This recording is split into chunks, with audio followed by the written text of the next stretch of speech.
Today I bring you various truths about aluminum in the world, so stay tuned. Aluminum is all around you, from everyday items such as a soft drink can to the aircraft flying overhead. Aluminium is one of the most useful materials known to man. It can be alloyed, mixed, with almost any other metal to create materials with useful properties. Metals alloyed with aluminium are all very strong yet lightweight, and resistant to rusting. After oxygen and silicon, aluminium is the third most abundant element in the Earth's crust, 8.2%, and by far the most plentiful metal. Unlike metals such as copper, gold, lead, iron and zinc, which have been used by humans for thousands of years, aluminium has only been in common use for a little over 100 years. This is because aluminum is never found in its pure state in nature. So while humans knew about aluminium compounds, they only discovered how to extract aluminium metal in the late 1800s. Aluminium can be extracted, uneconomically, from some clays, but the most common aluminium ore is a material called bauxite. First, the aluminium ore needs to be mined, then the bauxite is refined into alumina, aluminium oxide. Large amounts of electricity are used to smelt the alumina into aluminium metal. Key facts: light, strong, flexible, non-corrosive and infinitely recyclable. Aluminum is one of the most widely used and recycled metals in the world. Canada produced an estimated 3.0 million tons of primary aluminum in 2022. Canada is the world's fourth largest primary aluminum producer, following China, India, and Russia. By using mostly hydroelectricity and the latest generation of technologies, Canadian aluminum producers have the lowest carbon footprint in the world when compared to other large producers. Properties: aluminium is a silvery colored metal that is never found on its own in nature. It is very light, about one-third the weight of copper, yet strong. Some alloys are even stronger than steel. Aluminium is both malleable, can be pressed into shape, and ductile, can be beaten and drawn into a wire.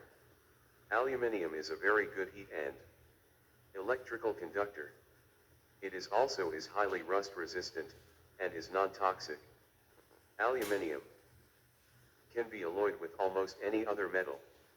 Aluminium is inflammable, non-magnetic and non-sparking. These properties have made it an important metal in the modern world. As aluminium is such a reactive metal, you might think it would rust badly and therefore be useless. However, pure aluminium reacts very quickly with air or water to form a thin, almost invisible layer of aluminium oxide on its surface, which then acts as a protective coating, preventing any further rusting. Uses: the automotive and transportation industry relies on a variety of aluminum alloys in the manufacture of various components because of their lightness and durability, which reduce a vehicle's weight and, in turn, fuel consumption and greenhouse gas emissions. Aluminum is also widely used in construction, which relies on various aluminum products, from exterior siding to structural components. The electrical and electronics industries. Packaging such as beverage cans and foils, which benefit from its infinite recyclability. 100% of the drink cans produced in the UK are now made from aluminium. An easy way to check is to test the side of a can with a magnet. If the magnet does not stick, it is aluminium. Aluminium cans are lighter than steel and the metal is shinier. If you compare the base of a steel can to one made of aluminium, you can see the difference. Production. Aluminum does not exist in a pure state in nature. The production of primary aluminum metal begins with bauxite ore, which is composed of hydrated aluminum oxide, 40% to 60%, mixed with silica and iron oxide. It takes approximately 4 to 5 tons of bauxite ore to produce 2 tons of alumina. In turn, it takes approximately 2 tons of alumina to produce 1 ton of aluminum. There are 10 primary aluminum smelters in Canada. One is located in Kitimat, British Columbia, and the other 9 are in Quebec. There is also one alumina refinery, located in Jonquière, Quebec. International context. World primary aluminum production is estimated to have been 69.0 million tons. In 2022, China was the world's largest producer with 40.0 million tons, followed by India, Russia, and Canada. Find out more about the leading global producers. Demand. Global demand for primary aluminum reached an estimated 69.0 million tons in 2022, a 0.4% increase from 2021. World aluminum demand has generally grown between 2015 and 2022 at an average annual rate of 2.4%, largely supported by increased demand in China and key sectors such as construction and transportation. China accounted for the largest share of global aluminum consumption by region in 2022, followed by Europe, Asia, excluding China, North America, and the Middle East. Mining. Extraction of aluminium metal takes place in 3 main stages: mining of bauxite ore, refining the ore to recover alumina, and smelting alumina to produce aluminium. Bauxite is mined by surface methods, open-cut mining, in which the topsoil and overburden are removed by bulldozers and scrapers. The topsoil is then stored and later used for revegetating and restoring the area after mining is completed. The underlying bauxite is mined by front-end loaders, power shovels, or hydraulic excavators. Some bauxite ores are merely crushed, dried, and shipped. Other bauxite is treated after crushing by washing to remove some of the clay, reactive silica and sand waste, and then dried in rotary kilns. The ore is loaded into trucks, railway cars, or onto conveyor belts and transported to ships or refineries. A number of factors in the aluminium production cycle relate to the environment, and considerable resources are allocated to minimize the impact of mining, refining, and smelting on the surrounding environment. Mine rehabilitation is carried out, making every effort to return the area to at least its original condition. Care is taken with the handling and disposal of red mud from the refineries. This mud is usually pumped into dams which are sealed with impervious material to prevent pollution of the surrounding countryside. Trade. Exports. Canadian exports of aluminum products were valued at $18.2 billion in 2022, which is an increase of 20% over 2021, a reflection of higher prices. Exports included $12.1 billion was unwrought alloyed and non-alloyed aluminum. $2.8 billion was semi-finished aluminum products. $1.5 billion was finished aluminum products. $1.8 billion was aluminum waste and scrap. The United States was Canada's largest export destination for aluminum products.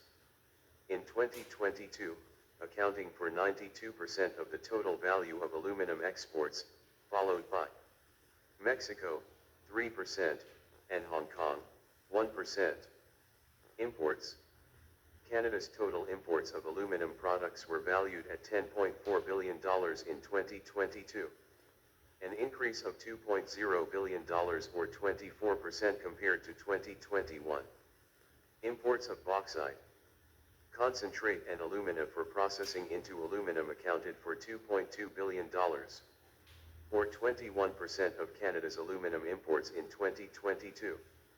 Most imports came from the United States, 41%, Brazil, 20%, China, 18%, Australia, 3%, and Germany, 2%. Prices. On average, aluminum prices continued to increase in 2022 as a result of increased global demand for the metal. Prices reached a high monthly average of $3,498 per ton in March 2022 before decreasing to $2,225 by September of the same year. The average monthly price increased to $2,402 by December 2022, yielding an average price of $2,705 for the year. Recycling. Did you know that every year around 9.591 billion aluminum drink cans are produced in the UK, 75% of which are recycled? That is a lot of fizz pop and beer. The recycling process has 4 stages. 1. Shredding. Mechanical hammers shred the flattened cans into small pieces, about the size of a 50p. 2. Decorating. Decoration is removed by blowing hot air, 500 degrees Celsius, through the shreds. 3. Melting. The shreds are melted in a furnace heated to 750 degrees Celsius. More briefly, it can be recycled as follows. It is up to us to keep the aluminum can recycling loop going. Here is how it works. Stage 1. Collection. Aluminum cans are collected for recycling in a number of ways. Can banks, located at supermarkets and council recycling sites. These are emptied by waste management companies or your local council. Curbside recycling schemes, operated by your local council to make recycling at home as convenient as possible. Cash for can centers, where you can exchange empty aluminum cans for cash. Once collected, the cans are delivered to one of Novelis's regional aggregation centers. Here the cans are checked to ensure they don't contain any steel, plastic, paper, dirt, or excess liquid, as these can disrupt the recycling process. They are then baled and transported to the used beverage can recycling plant. Stage 2, Recycling. The recycling process has 4 stages. Shredding. Mechanical hammers shred the flattened cans into small pieces, about the size of a 50p. Decorating. Decoration is removed by blowing hot air, 500 degrees Celsius, through the shreds. Melting. The shreds are melted in a furnace heated to 750 degrees Celsius. Casting. The molten metal flows into molds and is cooled by jets of water. As it cools and the metal hardens and an ingot is formed. Each ingot weighs 27 tons. It is 15 meters long and contains enough metal to make 1.5 million drink cans.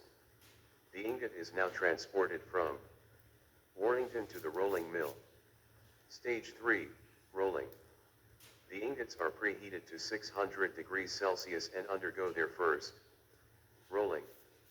They are then cold rolled to the exact specification and thickness required by the can maker. Stage 4, Can making. The aluminum sheet is lubricated and fed through a cupping press. This cuts, or blanks, thousands of shallow cups. The sides of the cups are raised to form the can shape by being rammed through a series of rings. The can is trimmed and washed ready for decorating. The inside and outside of the can is treated with a lacquer. This forms the base coat for the external decoration and prevents the contents reacting with the metal inside. After the decoration has been applied, the cans are dried in an oven and then passed through a necker/flanger to prepare them to take the can end. Stage 5, Filling. Cans are cleaned using high-pressure air and water. Then the air is extracted and at the same the can is filled with carbon dioxide gas, CO2. The liquid contents are then added and the can ends are attached and mechanically sealed. Around 2,000 cans are filled by this process every minute. The cans are then packed ready for dispatch to the distributor or retailer. Stage 6, Selling. The final stage of the loop is when the cans are delivered to the retailer, ready for you to buy. Again, this could be your local supermarket, corner shop, or a vending machine in your office or leisure center.